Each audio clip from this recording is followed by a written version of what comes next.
Hello guys, आज की video में हम बात करने वाले हैं वेस्टलैंड के लास्ट सेक्शन के बारे में, जिसका नाम है व्हाट द थंडर सेड।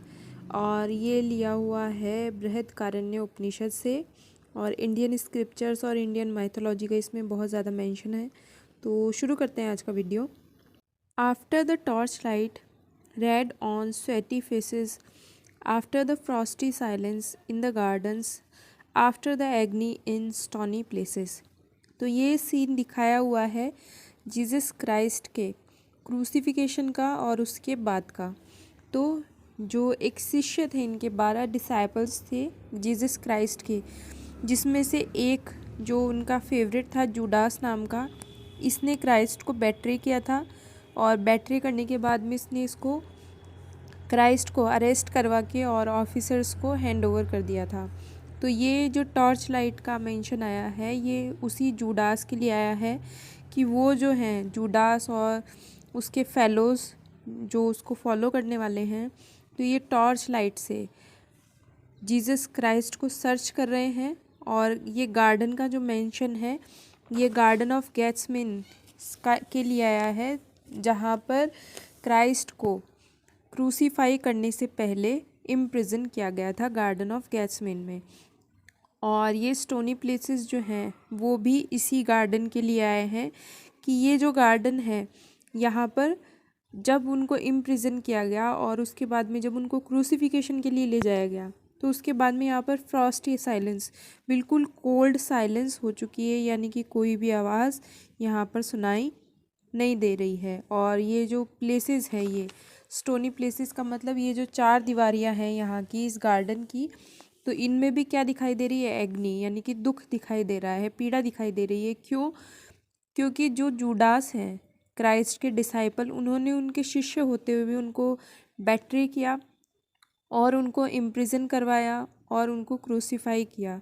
तो ये जो इमोरल एक्टिविटीज़ हैं क्राइस्ट के लिए, तो इनकी वजह से इन स्टोनी प्लेसेस में भी एग्नी दिखाई देती है। The shouting and the crying, prison and places and reverberation of thunder of spring over distant mountains, कि जो लोग वहाँ पर गार्डन ऑफ गेट्समेन में जब क्राइस्ट को इम्प्रिजन किया गया, तो शाउट कर रहे थे और क्राई कर रहे थे कि इनको क्रूसीफाई कर दिया जाए, इम्प्रिजन किया जाए। और उन प्लेसेस में ये शाउटिंग और ये जो क्राइंग है, इसकी रिवर्बेशन यानी कि कन्वर्जन, अपहिवल अभी भी सुनाई देता है। और साथ ही साथ में एक कन्वर्जन और चल रहा है दूसरी तरफ, वो है थंडर का, thunder of spring over distant mountain, यानी कि दूर जो पहाड़ हैं उन पहाड़ों पर ये अपहीवल चल रहा है। क्यों? क्योंकि जो स्पिरिचुअलिटी है उसका डीके हुआ था, जिसकी वजह से कन्वर्जन, या एक आप तूफान या उथल पुथल मान सकते हो, तो वो इसकी वजह से आई है। नेक्स्ट लाइन्स है, he who was living is now dead, we who were living are now dying with a little patience, कि वो जो जिंदा था नाउ डेड, अब वो मर चुका है। तो ये क्राइस्ट के लिए आई ये लाइन्स कि जो जिंदा था वो तो मर चुका है, we who are living now dying with little patience, और जो हम आज जिंदा हैं तो वो लिटिल पेशेंस मतलब स्लोली डाई हो रहे हैं, मरे जा रहे हैं। तो हम कैसे मरते जा रहे हैं? हम स्पिरिचुअली डिके होते जा रहे हैं। यहाँ पर एलियट मेंशन करते हैं कि जो मॉडर्न वेस्टलैंडर्स हैं उनका स्पिरिचुअलिटी से कोई कनेक्शन नहीं है। Here is no water but only rock, तो ये रेफरेंस आया है जो सर पर्सिफल नाम के जो नाइट थे, जो होली ग्रेल को रिस्टोर करने के लिए जा रहे थे चैपल पेरिलस में। चैपल का मतलब चर्च, पेरिलस एक जगह का नाम है, और ये बहुत डिस्टेंट और माउंटेन के ऊपर सिचुएटेड है। तो ये उनकी जर्नी को, सर पर्सिफल की जर्नी को मेंशन किया जा रहा है इन लाइन्स के थ्रू, कि ये रास्ता जो है, इस रास्ते में हेयर इज़ नो वाटर, यहाँ पर कोई भी बिल्कुल पानी की बूंद भी नहीं है, बट ओनली रॉक, केवल चट्टाने ही चट्टाने हैं। रॉक एंड नो वाटर, कि चट्टान है लेकिन पानी नहीं है। एंड द सैंडी रोड, और जो रास्ता है वो भी सैंड से भरा है, रेतीला रास्ता है। The road winding about among the mountains which are mountains of rock without water, और ये जो रोड जा रही है, क्योंकि माउंटेन के ऊपर सिचुएटेड है ना, तो ये राउंड जो है ये वाइंडिंग मोशन में है ये रोड, और ऊपर की तरफ जाने के लिए लोगों को गोल रास्ता तय करना पड़ता है। और ये माउंटेन भी ऐसे हैं जैसे कि इनमें बिल्कुल भी पानी नहीं है, रॉक्स है, चट्टाने ही चट्टाने हैं। If there were water we should stop and drink, कि अगर यहाँ पर वाटर होता तो हम रुकते। हम मतलब जो पिलग्रिम्स जा रहे हैं वहाँ पर, जो यात्री जा रहे हैं, क्योंकि वो एक होली जर्नी हो गई ना, वहाँ पर जाने के लिए होली ग्रेल को जहाँ पर प्रिजर्व किया है वो एक होली प्लेस हो गया। तो उसके लिए ये पिलग्रिम्स जो जा रहे हैं तो वो उनके लिए वी का मेंशन आया है कि अगर यहाँ पर पानी होता तो हम रुकते और हम वाटर ड्रिंक करते। Amongst the rock one cannot stop और थिंक, कि इन रॉक्स में, इन चट्टानों में कोई भी पर्सन रुक नहीं सकता और ना ही सोच सकता है, कि इतना टाइम नहीं मिलता कि कोई इंसान यहाँ पर रुके और सोचे। Sweat is dry and feet are in sand, और यहाँ पर इतनी एक्सेसिव हीट है जिसकी वजह से पसीना भी सूख रहा है, और जो फीट हैं वो किस में हैं, उस सैंडी रोड में दबे हुए हैं। If there were only water amongst the rock, और फिर से जो पिलग्रिम्स हैं वो विश करते हैं कि अगर इन रॉक्स में क्या होता, वाटर होता। Dead mountain mouth of carious teeth that cannot spit, और जो डेड माउंटेन्स हैं, डेड इस वजह से हैं वहाँ पर कोई भी लाइफ का सिंबल नज़र नहीं आता है, कोई भी वाटर रिसोर्स नहीं है वहाँ पर। और ये जो माउंटेन्स हैं वो ऐसे लगता है कि किसी के फेस या माउथ जैसा हो, और जो कैरियस यानी कि सड़ चुका है, डीके हो चुका है, दैट कैनॉट स्पिट, जिसमें से स्पिट भी नहीं निकलेगा, मतलब थूक भी नहीं निकलेगा, यानी कोई साइन नहीं है वाटर का। Here one can neither stand nor lie nor sit, कि यहाँ पर ये रास्ता ऐसा है कि कोई पर्सन, जो यात्री जा रहा है, वो ना तो खड़ा रह सकता है, ना लेट सकता है, ना बैठ सकता है। There is not even silence in the mountains, कि इन माउंटेन्स में साइलेंस भी नहीं है। क्यों? क्योंकि आवाज़ जो सुनाई दे रही है वो किसकी आवाज़ है, बट स्टरलाइल थंडर विदाउट रेन, कि तूफ़ान चल रहा है, हवा चल रही है लेकिन बिना बारिश का तूफ़ान चल रहा है। There is not even solitude in the mountain, कि यहाँ पर इंसान को अकेलापन भी महसूस नहीं होगा। सॉलिट्यूड का मतलब होता है अकेलापन, तो इन माउंटेन्स में ऐसा भी नहीं है कि कोई अकेला फील करेगा। But red sullen faces sneer and snarl from the doors of mud cracked houses, कि ये जो यहाँ पर इन डेड माउंटेन्स में जो पुराने मिट्टी के बने हुए कोई घर हैं, तो इनमें से लाल लाल चेहरे नज़र आते हैं, और ये बाहर झांकते हुए, चीखते चिल्लाते हुए नज़र आते हैं। तो ये कौन है? घोस्ट हैं, जो किसी भी इंसान को लोनली फील नहीं होने देते। नेक्स्ट लाइन्स हैं, if there were water and no rock, if there were rock and also water, कि अगर यहाँ पर पानी होता और चट्टान नहीं होती, या फिर चट्टान होता और पानी भी होता, और या फिर ऐसा होता कि पानी होता और बारिश होती, और इस बारिश की वजह से इन रॉक्स में कोई पूल बना हुआ होता। If there were the sound of water only, या ये सब नहीं होता तो केवल वाटर की अगर साउंड भी होती ना तो भी अच्छा होता।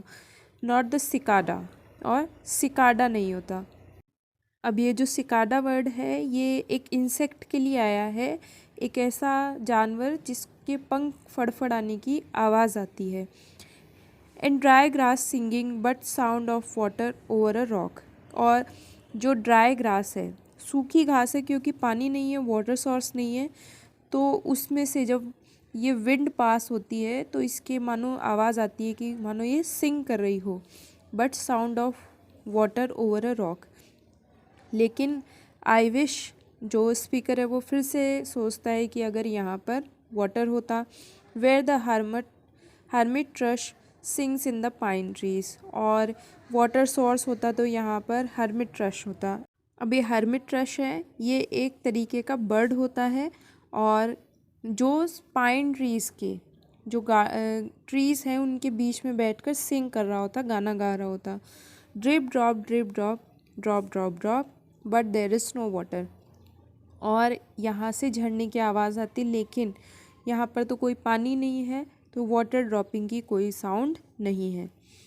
Who is the third who walks always beside you, तो ये जो पिलग्रिम्स जा रहे हैं जर्नी पे, तो एक पिलग्रिम पूछता है कि हमारे साथ में जो थर्ड पर्सन है वो कौन चल रहा है हमारे पास में। When I count there are only you and I together, कि जब मैं काउंट कर रहा हूँ तो यहाँ पर हम दो ही लोग हैं। लेकिन but when I look ahead up the white road there is always another one walking beside you. लेकिन जब मैं आगे वाइट रोड की तरफ देखता हूँ तो मुझे हमेशा एक और व्यक्ति, एक और पर्सन तुम्हारे साथ में चलता हुआ नज़र आता है। Gliding wrapped in a brown mantle hooded, I do not know whether a man or woman, but who is that on the other side of you. कि ये पर्सन जो तुम्हारे साथ में चल रहा है ये ग्लाइड करता हुआ, मूवमेंट करता हुआ और रैप्ड है, कवर्ड है किसमें, ब्राउन कलर के गाउन में, और हुडेड, हुडेड का मतलब उसने सर पे कैप भी पहनी हुई है। तो उसने एक लंबा चोगा पहना हुआ है जिसके कैप भी है साथ में, उसका चेहरा नज़र नहीं आ रहा। तो मुझे ये नहीं पता कि वेदर अ मैन और अ वुमेन, कि ये एक औरत है या आदमी है, लेकिन हु इज़ दैट, लेकिन ये कौन है जो हमेशा तुम्हारे साथ में नेक्स्ट टू यू चलता रहता है। नेक्स्ट है what is that sound high in the air. तो ये आगे एक वॉइस सुनाई दे रही है और ये मेंशन किया है एलियट ने वर्ल्ड वॉर फर्स्ट का या रशियन रेवोल्यूशन का, दोनों का माना जा सकता है। तो ये बहुत ऊपर तक आकाश में ये जाने वाली आवाज़ें ये किसकी है, मर्मर ऑफ मैटरनल लेमेंटेशन, कि ये मर्मर है, बुदबुदाने की आवाज़ है और किसी कोई माएँ हैं जो लेमेंट कर रही हैं। लेमेंट का मतलब है विलाप करना, रोना। Who are those hooded hordes swarming over endless plains, stumbling in cracked earth, ringed by the flat horizon only? आगे ये एलियट क्वेश्चन पूछ रहे हैं कि ये जो लोग हैं, हॉर्ड का मतलब होता है क्राउड, तो ये क्राउड है। हुडेड का मतलब होगा कि जो अपना रास्ता नहीं देख पा रही है, तो ये क्राउड कैसी है। स्वॉमिंग का मतलब होगा बहुत भीड़ जो है वो इकट्ठा हो रही है ओवर एंडलेस प्लेन्स, कि इन रास्तों में, इन मैदानों में ये भीड़ कैसी जमा है। स्टम्बलिंग इन क्रैक्ड अर्थ, जो क्रैक बने हुए हैं यानी गड्ढे बने हुए हैं, तो उनमें क्या कर रही है, स्टम्बल कर रही है, गिर रही है या लेटी हुई है। Ringed by the flat horizon only, और ये इनको अगर सराउंडिंग को देखा जाए तो ये कौन सी सराउंडिंग, कि फ्लैट होराइजन तक ही इनकी कंप्लीट एंडिंग दिखाई देती है, मतलब बहुत दूर तक ये क्राउड फैली हुई है। तो ये कौन है। What is the city over the mountains, cracks and reforms and burst in violet air, falling towers, Jerusalem, Athens, Alexandria, Vienna, London, unreal। और ये सिटी कौन सी है जो माउंटेन्स के ऊपर सिचुएटेड है या माउंटेन्स के अदर साइड में सिचुएटेड है। क्रैक्स एंड रिफॉर्म्स, की जो टूट रही है और रिफॉर्म दोबारा बन रही है, रिपेयर हो रही है। And burst in the violet air, और वॉयलेट एयर यानी शाम में, डस्क टाइम में जिसके बर्स्ट होने का, एक्सप्लोजन होने का साइन नज़र आ रहा है। Falling towers, Jerusalem, Athens, Alexandria, Vienna, London, unreal. और ये जितने भी सिटीज़ हैं जो एंशियंट टाइम में अपने बहुत स्पिरिचुअलिटी के लिए जानी जाती थी, तो इन सब के टावर्स फॉल कर रहे हैं, यानी ये सारी सिटीज़ जो हैं वो डीके हो रही हैं। और इन सब सिटीज़ को एलियट ने अनरियल बताया है। अनरियल इस वजह से क्योंकि एंशियंट टाइम में, एंशियंट माइथोलॉजी में जिनका बहुत ज़्यादा इम्पोर्टेंस था, वो आज अपनी इम्पोर्टेंस धीरे धीरे खो रही हैं और इनके टावर्स भी फॉल डाउन हो रहे हैं। A woman drew her long black hair out tight and fiddled whisper music on those strings। और यहाँ पर फिर से जो डिस्पेयर है लोगों में, निराशा के सिंबल हैं, वो इन लाइंस के थ्रू दिखाने की कोशिश की है एलियट ने। और ये रेफरेंस लिया है हरमन हस के ग्लिम्सेस इनटू कियोस से। तो एक औरत है जिसने अपने बहुत लॉन्ग हेयर है उसके, तो उन बालों को बाहर की तरफ टाइट पकड़ा और उसका फिडल बनाया। Fiddle is a musical instrument, और इस पे वो क्या कर रही है, म्यूज़िकल नोट्स को प्ले कर रही है इन स्ट्रिंग्स पे, अपने बालों के स्ट्रिंग्स पे। क्योंकि वर्ल्ड वॉर के बाद में या रशियन रेवोल्यूशन के बाद में मासिव डिस्ट्रक्शन हुआ और लोगों में काफ़ी ज़्यादा निराशा हो गई और कोई उनके लाइफ में एंटरटेनमेंट नहीं रहा। नेक्स्ट एग्जाम्पल भी इसी सेम डेस्पेयर का है। And bats with baby faces in the violet light whistled and beat their wings. और जो बैट्स हैं वो उनके फेसेस कैसे, बेबीज़ के जैसे, तो वो विसल करते हैं वॉयलेट लाइट यानी डस्क टाइम में, और चिल्लाते हैं और अपने विंग्स जो है उनको बीट करते हैं और क्रॉल करते हैं। And crawl head downward down the black and wall. जो ये वॉल्स हैं, पुरानी सिटीज़ जो डिस्ट्रक्शन हो रहा है जिनका, तो इन डिस्ट्रक्शन की वजह से जो दीवारें काली हो चुकी है, तो उन दीवारों पे ये क्या कर रहे हैं, डाउनवर्ड क्राउल कर रहे हैं। मतलब despair, complete despair, utter despair यहाँ पे दिखाया गया है। And upside down in air were towers tolling reminiscent bells that kept the hours. और जो पुराने टावर्स थे, पुराने टावर्स जो फेमस थे टाइम के लिए, जो चर्चेस थी टाइम को डिनोट करने के लिए, तो उनकी जो बेल हैं, जो पीछे बेल्स बच गई हैं, तो जिन पे टाइम इंडिकेट किया जाता था, तो वो भी अपसाइड डाउन हो चुकी हैं सारे टावर्स। कहने का मतलब जो स्पिरिचुअलिटी है उसका कंप्लीट मासिव डिस्ट्रक्शन हो चुका है। And voices sing out empty cisterns and exhausted wells. और ये जो इनके टाइम बेल्स बजा रही हैं, तो ये उन एग्जॉस्टेड वेल्स में, खाली ड्राई वेल्स में और बाकी जो रिमेन्स रह गए हैं उनमें ही सुनाई देती है ये आवाज़ें। किनकी, ये इन बेल्स की जो टावर्स पे लगी हुई थी, यानी वहाँ पर कोई भी लोग नहीं है इनकी आवाज़ सुनने के लिए। In the decayed hole among the mountains in the faint moonlight the grass is singing over the tumbled graves. तो मूनलाइट में वापस से ये डिस्क्रिप्शन आया है कि जो नाइट जा रहा था चैपल पेरिलस में, तो उसका ये डिस्क्रिप्शन दिया जा रहा है कि ये माउंटेन्स जो हैं, तो इनमें ऐसा लगता है कि बहुत बड़े बड़े होल्स हैं, छेद हैं, और इन फेंट मूनलाइट में ये ग्रास जो है वो सिंग करती हुई नज़र आ रही है। सिंग करती हुई इसी वजह से क्योंकि जो विंड है उससे पास हो रही है। और ये टम्बल्ड ग्रेव यानी टूटी फूटी जो ग्रेव्स हैं पुराने टाइम में बनी हुई होंगी, क्योंकि चैपल पेरिलस किसी भी चर्च में एक ग्रेव यार्ड होता है, और ये चैपल पेरिलस काफ़ी पुरानी चर्च थी, तो इसमें भी कोई पुराना ग्रेव यार्ड रहा होगा, और इनमें जो ग्रेव्स बनी हुई थी वो अब टम्बल्ड, टूटी फूटी हो चुकी हैं। About the chapel there is the empty chapel. ये जो चैपल पेरिलस है ये बिल्कुल खाली है। Only the wind's home. और ये खाली हवा का घर है, यानी कि कोई ह्यूमन साइन यहाँ पर नज़र नहीं आता। It has no windows and the door swings. कि इसमें कोई विंडोज़ भी नहीं है, और जो दरवाजे हैं वो हवा की वजह से स्विंग करते रहते हैं, ओपन और शट होते रहते हैं। Dry bones can harm no one. और जो ग्रेव्स हैं उनमें बोन्स जो है वो ड्राई हो चुकी हैं, यानी कि अब वो ग्रेव्स जो है उनसे किसी को भी कोई खतरा नहीं है।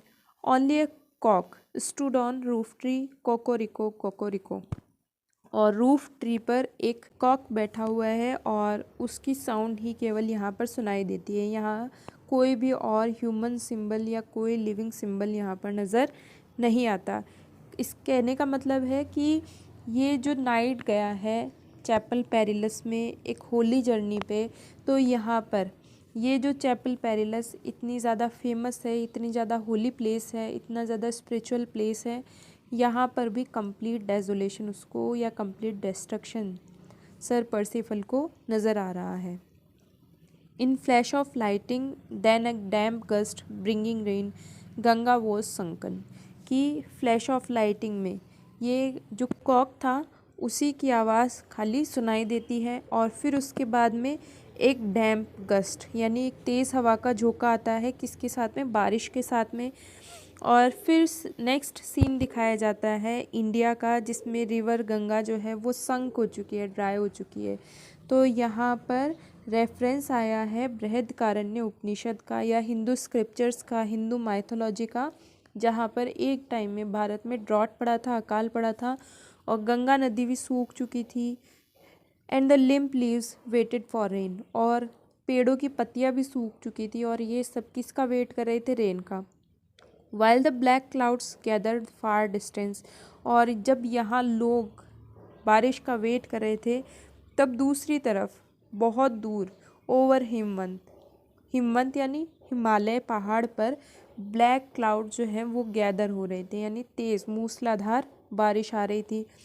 The jungle क्राउज्ड humped in silence, और जो जंगल बीस्ट हैं, जंगल के जो जानवर हैं वो भी साइलेंस में किसका वेट कर रहे थे, रेन का। देन स्पोक द थंडर, और फिर जो गॉड है, लॉर्ड प्रजापति हैं, उन्होंने आंसर किया लोगों की प्रेयर्स का। जो जंगल बीस्ट प्रे कर रहे थे, जो ट्रीज़ प्रे कर रहे थे रेन के लिए, तो फिर गॉड ने रिप्लाई किया कि एक टाइम ऐसा था, ये माना जाता था कि भगवान आकाशवाणी के थ्रू जो है वो लोगों की प्रेयर्स का रिप्लाई करते थे। तो यही मेंशन एलियट ने यहाँ पर दिखाने की कोशिश की है। और जो थंडर आया, जो आकाशवाणी हुई, उससे 3 वर्ड्स लॉर्ड ने बोले, दा दा दा, और उन दा दा दा का मतलब आगे की लाइंस में एलियट ने बताया है। तो फर्स्ट दा का मतलब है दत्ता, दत्ता का मतलब होता है देना। तो व्हाट हैव वी गिवन, हमने क्या दिया है। My friend blood shaking my heart, the awful daring of a movement surrender. तो यहाँ पर किसी सोल्जर के हीरोइक मोमेंट्स को मेंशन करते हुए एलियट कहते हैं कि मेरा ब्लड जो है वो शेक कर रहा है मेरे हार्ट में, मतलब मेरा हार्ट जो है वो बहुत तेज़ी से पंप कर रहा है। द ऑफुल डेयरिंग, कि ये जो इतनी खतरनाक डेयरिंग यानी कि इतनी खतरनाक ब्रेवरी जो दिखाते हैं, ऑफ अ मूवमेंट सरेंडर, यानी अपने आप को जो सोल्जर्स है वो एक मूवमेंट में सरेंडर कर देते हैं। Which an age of prudence can never retract, कि दूसरे लोग जो हैं सोल्जर्स के अलावा, तो वो अगर पूरी एक एज तक भी अगर सोचे ना ऐसा सेक्रीफाइस करने की, तो भी वो ऐसा सेक्रीफाइस नहीं कर पाएंगे। By this and this only we have existed, और इन लोगों की ब्रेवरी की वजह से ही हम क्या करते हैं, एग्जिस्ट करते हैं। Which is not to be found in our obituaries or in memories trapped by beneficent spider or under seals broken by the lean solicitor in our empty rooms। तो ये जो मार्टर्स हैं, ये जो सोल्जर्स हैं, और ये जो इनके सेक्रीफाइसेस हैं, तो इनको कोई ऑबिचुरीज़ में जगह नहीं मिलती, यानी कोई अंतिम श्रद्धांजलि इनको नहीं दी जाती, कोई पेपर में इनकी न्यूज़ नहीं आती, ना ही इनकी मेमोरीज़ उन लोगों के पास है। मतलब कि कोई लीन सॉलिसिटर, कहने का मतलब कोई लॉयर हो और किसी ने अपनी जायदाद छोड़ी हो, और वो अपने रूम में बैठकर, अपने एम्प्टी रूम में बैठकर, ये जो लीन सॉलिसिटर है ये क्या करेगा, उस एनवलप को खोलेगा जो उसने अपनी लास्ट विल, लास्ट वसीयत रखी है। तो इनके पास ऐसी भी कोई चीज़ नहीं होती, और ना ही इस वसीयत में बेनिफिसेंट स्पाइडर की जो मकड़ियाँ हैं वो अपने जाले बनाएंगी। मतलब इनके पास तो कुछ भी नहीं होता, ना इनको फेम मिलती है, ना इनके पास में मनी होती है, बल्कि ये अपने आप को गुड कॉज के लिए सरेंडर कर देते हैं। नेक्स्ट दा का मतलब है दयाधवम, और ये लिया गया है दांते के इन्फर्नो से। I have heard the key turn in the door once and turn once only, we think of the key. तो यहाँ पर जो इंडिविजुअल का दूसरे इंडिविजुअल से जो सोसाइटी में जो बॉन्ड है उसकी बात यहाँ पर की गई है, और सिम्पथी रखने की बात यहाँ पे एलियट करते हैं। और कॉरलिनस का भी यहाँ पर एग्जाम्पल उन्होंने दिया है, जो कि शेक्सपियर का एक बहुत फेमस प्ले है। कॉरलिनस जो है वो एक ह्यूमन बीइंग था, जो एक पॉलिटिशियन भी था और बहुत ज़्यादा पावरफुल लीडर था, जो अपने प्राइड और ईगो में डूबा हुआ था, जिसकी वजह से उसका अल्टीमेटली डाउनफॉल हुआ। तो उसके ईगो ने ही उसको अल्टीमेट रूइन का वो कॉज बना। तो यहाँ पर एलियट यही मेंशन करने की कोशिश कर रहे हैं कि मैंने ये सुना है कि जो चाबी है वो ताले को एक ही बार घूम के खोल देती है, और हम उस चाबी के बारे में सोचते हैं लेकिन हम खुद उस प्रिजन में कैद हैं, और हम उस चाबी के बारे में सोचते हुए भी, हम जानते हुए भी कन्फर्म सा प्रिजन, हम उसी प्रिजन में कैद होना पसंद करते हैं। अब वो प्रिजन कौन सी, हमारे ईगो की है, हमारे सेल्फ सेटिस्फेक्शन की है, हमारे प्राइड की है। तो हमें उस ईगो को डिफीट करना पड़ेगा। Only at nightfall ethereal rumours revive for a moment a broken Coriolanus. तो जो मैन है, ह्यूमन बीइंग है, वो केवल उसी टाइम में, नाइट टाइम में ही इन वर्ल्डली अफेयर्स के बारे में सोचता है या फिर खुद अपने बारे में सोचता है, जब उसको एक मोमेंट मिलता है कि वो रीथिंक करे और एक हेवनली वॉइस, एथर्नल रूमर, एक हेवनली वॉइस उसको सुनाई देती है और रिवाइव होता है कौन, कॉरोलिनस का एग्जाम्पल उसके सामने आता है। कहने का मतलब कि ह्यूमन बीइंग को एक दूसरे ह्यूमन बीइंग से सिम्पथी रखनी चाहिए। कॉरोलिनस ने कोई सिम्पथी नहीं रखी, जबकि उसकी मदर ने उसको रिक्वेस्ट भी किया था कि वो इतना ईगो ना रखे, अपना प्राइड दूर रखे और लोगों की हेल्प करे, जबकि उसने ऐसा नहीं किया और अल्टीमेटली उसका डाउनफॉल हुआ। ठीक वैसे ही जो मॉडर्न वेस्टलैंडर्स हैं वो भी अपने ईगो में डूबे हुए हैं।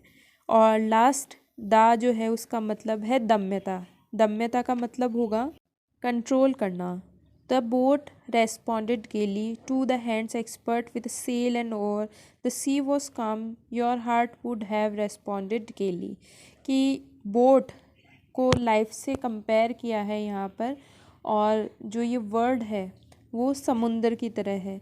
तो ये बोट जो है, लाइफ बोट है, वो हैप्पीली रेस्पॉन्ड करती है, यानी लाइफ खुश रहती है जब हमारी जो लाइफ है वो एक्सपर्ट के हैंड में, यानी गॉड के हैंड्स में रहती है।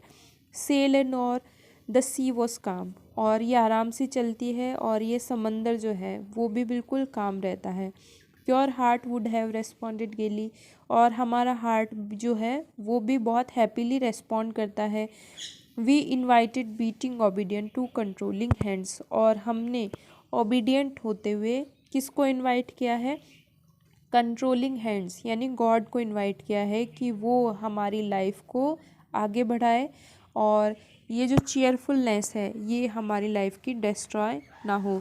तो कहने का मतलब है कि हमें अपनी लाइफ के जो अफेयर्स हैं उन पे कंट्रोल करना चाहिए, अपने पैशंस पे कंट्रोल करना चाहिए, डिज़ायर्स पे कंट्रोल करना चाहिए, और इस लाइफ जर्नी को प्लेजेंट बनाने के लिए हमें विजडम के साथ में अपने पैशंस को कंट्रोल करते हुए इस लाइफ को किसके हाथों में देना चाहिए, गॉड के हाथों में।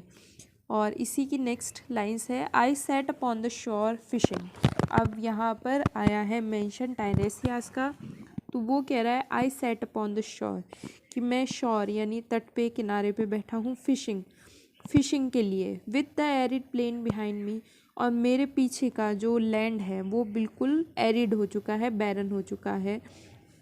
शैल I at least set my lands in order, कि क्या मुझे अपने किंगडम को ऑर्डर में प्लेस करना चाहिए। और London bridge is falling down. तो ये लंदन ब्रिज जो है, यानी कि मॉडर्न वेस्टलैंडर्स जो है, मॉडर्न सोसाइटी है, ये क्या हो रही है, डीके हो रही है। बार बार में रिपीटेडली ये लाइंस आई हैं, और इन लाइंस का यूज़ किया है एम्फसिस करने के लिए कि ये मॉडर्न अर्बन लाइफ जो है वो डीके और डिग्रेडेशन उसको दिखाने के लिए। और ये जो लाइंस है, shall I at least set my lands in order, तो इसका मतलब है कि क्या मुझे ये साल्वेशन के लिए, क्या लोगों की मुक्ति के लिए कोई रास्ता निकालना चाहिए या नहीं निकालना चाहिए। नेक्स्ट लाइन्स है, और ये 3 अलग अलग पोएम्स की लाइन है, तो एक इटालियन की है, एक लैटिन की है, और एक फ्रेंच लैंग्वेज से ली हुई है। तो इसका मतलब है कि he hid himself in the fire which refines him, कि उसने अपने आप को उस फायर में छुपा लिया जो उसको रिफाइन करती थी। कि जो फायर है वो किसका सिंबल है, रिफाइनमेंट का सिंबल है, कि आग में जलकर जैसे एक बर्ड होता है फिनिक्स, तो वो जैसे प्योर हो जाता है, रिवाइव हो जाता है, ठीक वैसे ही मुझे भी क्या, या उसको भी क्या, आग में छुप जाना चाहिए।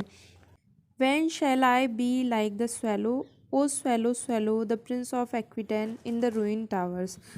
तो ये स्टोरी आई है फिलोमिला की, जब उसकी सिस्टर प्रॉक्ने जो है वो एक स्वैलो में कन्वर्ट हो जाती है, और फिलोमिला खुद एक नाइटिंगेल में कन्वर्ट हो जाती है। तो फिलोमिला विश करती है कि कब मैं स्वैलो की तरह एक स्वीट मेलोडियस वॉइस में अपनी जो सफरिंग है उसको बता पाऊँगी। ओ स्वैलो स्वैलो, और फिर से जो प्रिंस एक्विटॉन आया है, तो ये जो मैडम सोसोस्ट्रीस वाला एग्जाम्पल आया था उसमें भी आया था, और प्रिंस ऑफ एक्विटॉन है वो रूइन टावर में क्या है, कैद हैं, उनको इम्प्रिजनमेंट दिया गया है। तो कहने का मतलब कि हर एक पर्सन जो है वो डेजोलेशन से और डीके से गुज़र रहा है। नेक्स्ट लाइन्स हैं, these fragments I have shored against my room, why then I will fit you. कि ये जो दीज फ्रेगमेंट्स यानी कि ये जो डिस्ट्रक्शन है, आई हैव शॉर्ड कि मैंने इनको अपने सपोर्ट किया है कि मेरे लाइफ के रूइंस है, यानी कि मेरे लाइफ का जो डिस्ट्रक्शन है तो मैंने उनको एज अ माई सपोर्टर माना है और मैं तुम्हारा साथ क्यों दूँ। हायरोनिमोस मैड अगेन, तो ये किड की स्पेनिश ट्रेजेडी से लिया हुआ है और इसमें ये बताया गया है कि जो हायरोनिमो नाम का पर्सन था उसके बेटे को मार दिया गया था और उसने अपने सन के जो किलर्स हैं उनसे एवेंज लिया था, बदला लिया था और उस पूरे सीन को प्ले किया था और उसके बाद में जब बदला लिया तब उसको जाकर तसल्ली मिली। तो ये सारी चीज़ें कि वापस जो चीज़ें हमारे साथ हुई हैं वो चीज़ें हम दूसरों के साथ में ना करें और स्पिरिचुअल डिस्ट्रक्शन को और ज़्यादा मोटिवेट ना करें। तो ये किड की स्पेनिश ट्रेजेडी का एक मॉरल निकलता है। और लास्ट की कंक्लूडिंग लाइन है वापस से, दत्ता दयाधम दम्यता, जो दा वाला था कि हमें गुड कॉज को सरेंडर करना चाहिए, हमें सिंपथाइज़ करना चाहिए और ख़ुद के इमोशंस पे कंट्रोल करना चाहिए। और जैसे कि हायरोनिमो ने किया कि अपने पैशंस के थ्रू जाकर किसी को भी किल नहीं करना चाहिए, भले उसने हमारे साथ में बुरा ही ना किया हो। और अल्टीमेटली शांति शांति शांति जो पीस का सिंबल है, तो ये पीस जो है वो वर्ड में ज़रूर आएगी अगर हम ये जो 3 दा वाला फॉर्मूला है वो अपनाया जाए इस वर्ड में। तो इसी के साथ में एक होप के साथ में जो एलियट है वो इस पोएम को कंक्लूड करते हैं। तो आई होप आपको सारी पोएम समझ में आई होगी और कोई भी अगर प्रॉब्लम है तो आप कमेंट सेक्शन में कमेंट करके बता सकते हैं। तो मिलते हैं आपसे फिर एक नई पोएम के साथ में, और वीडियो को लाइक और चैनल को सब्सक्राइब आप ज़रूर कर लेना। Till then bye bye, thank you.